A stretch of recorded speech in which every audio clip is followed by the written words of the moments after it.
Welcome to your kitchen spoon facelift tutorial. This is for all of you who don't have very much time, who probably have one or more children who are going to run in on you at any point.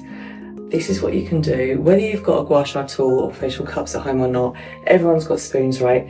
And there is so much you can do with your kitchen equipment, as basic as it is, in order to not only lift your face, but to reduce tension that's visible and that is beneath the skin layers. So apply your chosen product. I'm using Nibu Naturals Glow Darker on my skin. Now that I've started using it, it's been in my cupboard for ages, and because it's a darker version, it's not a self-tanning product, it just gives you this extra and deep glow. I haven't stopped using it. It's the only thing I put on every single morning before I go to work, before I go to the shops, before I go and train in the gym, and it just gives my skin what it needs all day long, without looking like I've applied any kind of makeup or cover up. So you're going to take a standard size tablespoon. From here, we're always using the curved edge, never the inside, it's kind of pointless, or the edge of the tool, kind of like when you're using a gua sha tool. And we're just going to warm up behind the ears. So I'm just pressing behind the ears and I'm going to circle.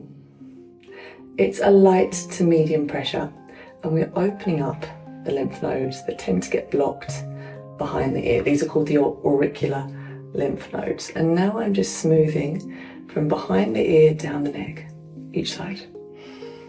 I'm going to do 3 strokes of everything on each contour line, but if you have more time and once you've learned this express routine, then of course do it as much or for as long as you want. So we're still using the curved side underneath the jawline, and I'm working my way up on each side. 1, 2, 3.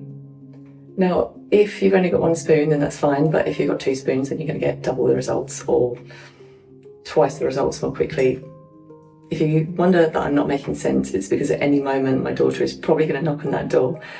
You're possibly doing this video under the exact same time-limited circumstances. So now let's work from the chin, and we're going to go all the way up. We're working to smooth, lift, and release tension from the jawline. Always upward strokes, okay? Never back and forth, up and down, up, up, up. Not only are we lifting the tissue, we're also working to shift and move lymph and toxicity away from the face, and that can create that puffiness. Okay, so this is not only going to help give you a facelift, it's also going to help with a de-puff. From here, we're going to use the spoons across the nasolabial lines. If you want to do more work for your nasolabial lines, then just head on over to the nasolabial line video, which is going to pop up in this corner. Thank you very much, Rob, from Monkey Post. And then to finish, we're going to go all the way up towards the temples. Same on the other side. We're using the spoons as if we're kind of using like an iron. And if it feels complicated using 2 spoons at once, then just start with 1. And then as you get more comfortable, you could use 2. I said I was going to do 3 strokes of everything, but it feels so nice I kind of get lost and end up doing more.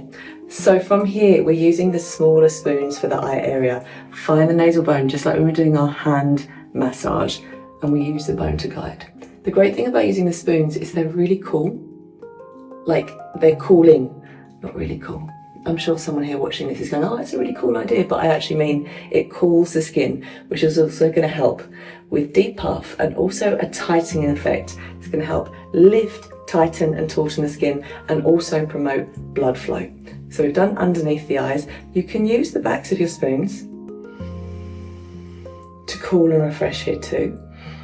A really good one when you're listening to the radio or a podcast, for whoever has time to do that.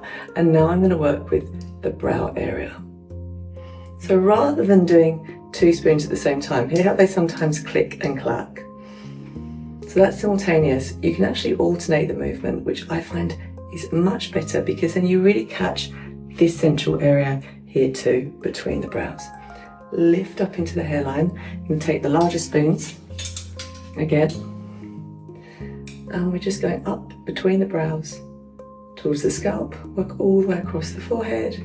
Breathe, relax your shoulders. And if you can breathe in and out through the nose when you're doing this routine, you're going to get much more benefit. And then from here, we glide across from the center of the forehead out towards the temples. All across, so all the way up to the top of the hairline. Back down, a little bit more across the brows. And then just use your back of your spoons to circle. One big deep breath in. And then exhale, sigh out through the mouth. That was your express spoon tutorial.